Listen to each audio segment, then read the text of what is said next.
Rektor IPB University Arif Satria menyambut launching hasil penelitian unggulan IPB Batch 7 di IPB Science Technopark, kampus IPB Taman Kencana belum lama ini.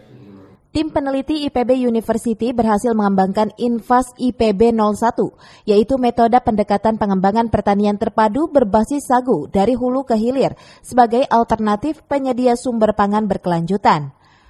Menurut Ketua Tim Peneliti IPB, Profesor Hasim Bintoro, selain beras, sagu merupakan sumber makanan pokok yang sudah sejak lama ada di Indonesia.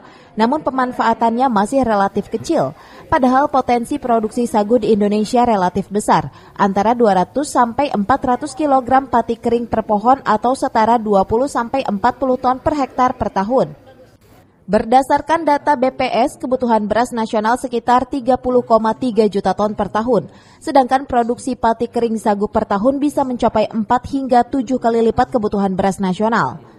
Sementara luas tanaman sagu Indonesia saat ini mencapai 5,5 juta hektar. Hal inilah yang mendorong para peneliti untuk melakukan diversifikasi berkaitan dengan adanya kekhawatiran krisis pangan pada masa pandemi. Sabang sampai Merauke ada makanan yang berasal dari sagu. Di Riau saja 369 jenis makanan dari sagu. Belum di daerah-daerah lain. Dan saya pernah mencoba, bagi saya itu enak semua itu.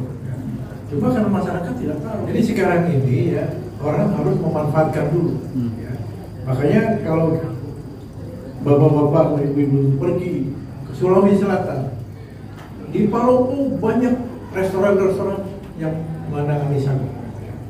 Di Kendari ada, di Ambon, di Riau. Nah, cuma ini kita sedikit demi sedikit memperkenalkan ke semua daerah bahwa sebetulnya makanan asli dia dulu begitu. Ada diversifikasi yang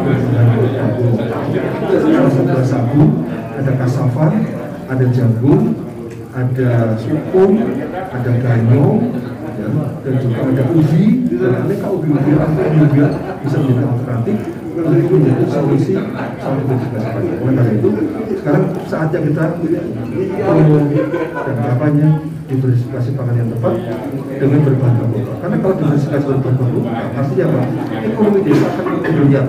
Ekonomi desa akan bisa tumbuh dengan baik. Karena apa? Karena para petani akan produksi. Kenapa dia produksi? Karena demandnya banyak. Kenapa demandnya banyak? Karena orang sadar makan non beras penting. Sehingga sekarang ini tidak sekedar urusan kesehatan kita, tapi juga urusan ekonomi di masyarakat lokal yang di desa yang akan bisa produksi. Sehingga sekali lagi diversifikasi berbahan baku lokal itu akan mendorong stimulus ekonomi desa. Dan itu kan bagian dari kesejahteraan yang dirasakan oleh masyarakat.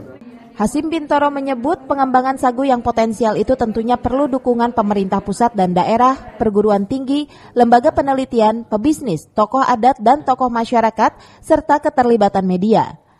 Dari Kota Bogor, Herman Bons melaporkan.